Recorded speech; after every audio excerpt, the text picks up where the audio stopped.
last 8 victories, and their striker-in-chief is Ian Helliwell with 13 goals already.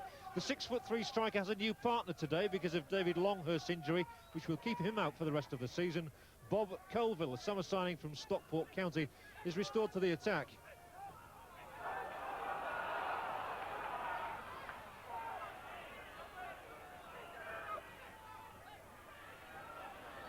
Kelly finds Colville nicely, and this is a good attack. And there's the shot on Wellington, not convincing at all with the save from Canham. He just deflected it with his palms.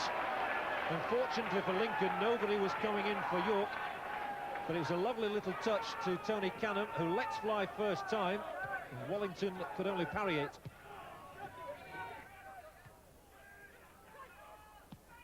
Brown finds his man Putnam very well. Now then, David Putnam on loan from Leicester City. A good cross beyond Hobson. Oh, and turned back there.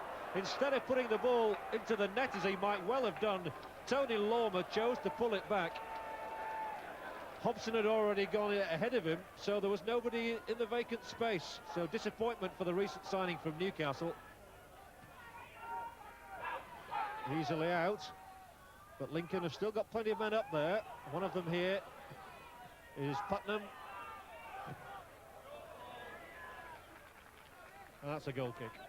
York City's manager John Bird, in the blue coat, sitting alongside chairman Michael Sinclair, would no doubt like to be down on the touchline, but there is a ban on him at the moment as a result of an incident in the game against Scarborough earlier this season, when there was an altercation in the tunnel. It was well met by Helliwell, and Reid saw what was on before anybody else did, and shows a nice little touch. Sean Reid, brother of Peter Reid, the former England player, of course, and that's a good ball forward to Colville, who cuts it back, but straight to the defender, who manages to turn it back to Wellington, with Helliwell coming in. We're going to have a lot of those sort of challenges this afternoon.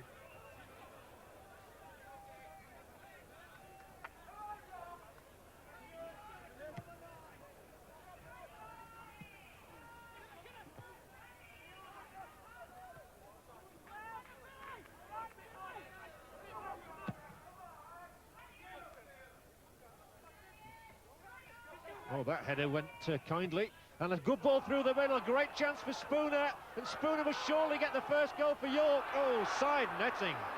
What a chance for Stephen Spooner. He just wanted a little bit too long. Glorious ball through from Gary Howlett, and Spooner takes it on, and once he'd got round the keeper, you thought he had to score, but he couldn't beat the angle. So Steve Spooner, who got a hat-trick earlier this season here against Hartlepool in a Littlewoods Cup tie, couldn't find the mark.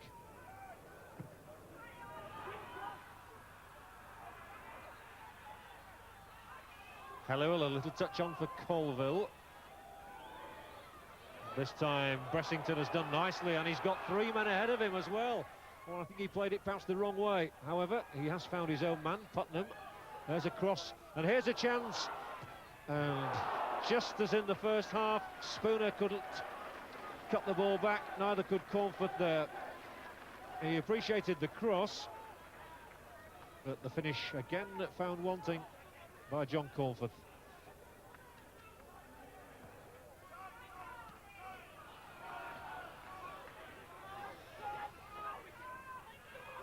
Kelly checked there, and then delivered the ball into the space. That's a great ball. Now then, Howlett.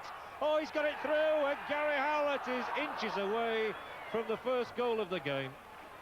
What a lovely ball it was through from Tom Kelly, and Gary Howlett, who played in the 1983 Cup final for Brighton against Manchester United, had a glorious chance here. He'd broken the offside trap, and he tried to just nudge it on the first bounce over Wellington. He succeeded in doing that, but couldn't find the net.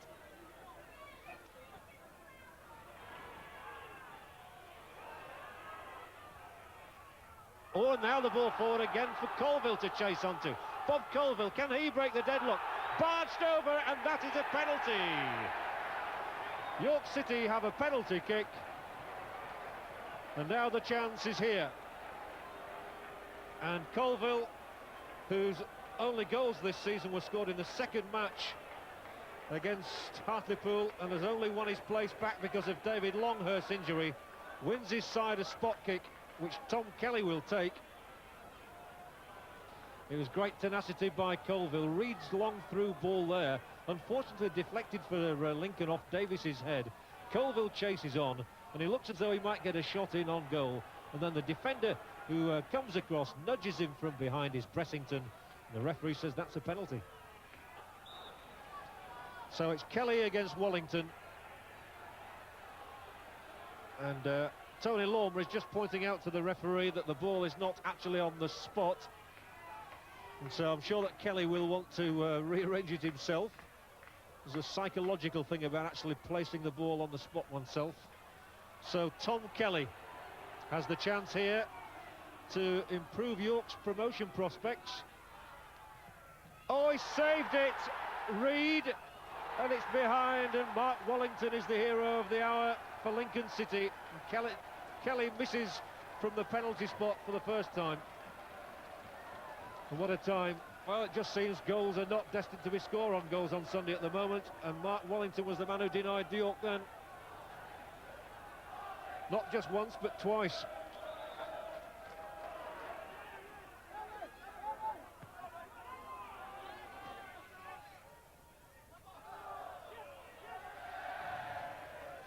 A bit of delayed action there. As Smith hooks it up towards Hobson. Oh, and there's a great shot. Well, that's the best effort of the game. Stephen Stout's shot took a deflection, a wicked one too. It was always curling away from Marples, and fortunately for him and York, it just curled beyond the upright as well. So when Paul Smith whipped that ball up towards the edge of the penalty area, Tutil got the first touch there with his header out, and as Stephen Stout comes in and cracks in the shot, it was going wide and then deflected off Tutil closer to the goal. 0-0 it is, and we can't disguise the fact that's 3 scoreless draws in a row and 4 in 5 games for us on goals on Sunday. And one wonders whether they're going to have to do something about soccer to increase the opportunities of goals being scored in matches. It's ended here at Bootham Crescent, disappointingly.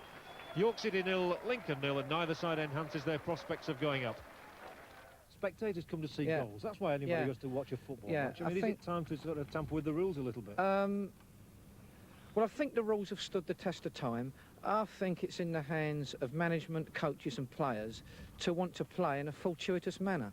And if managers and coaches did that, then there wouldn't be any problem with the rules. No problem with our rules, Colin, nor with the goals. 18 of them in part 2.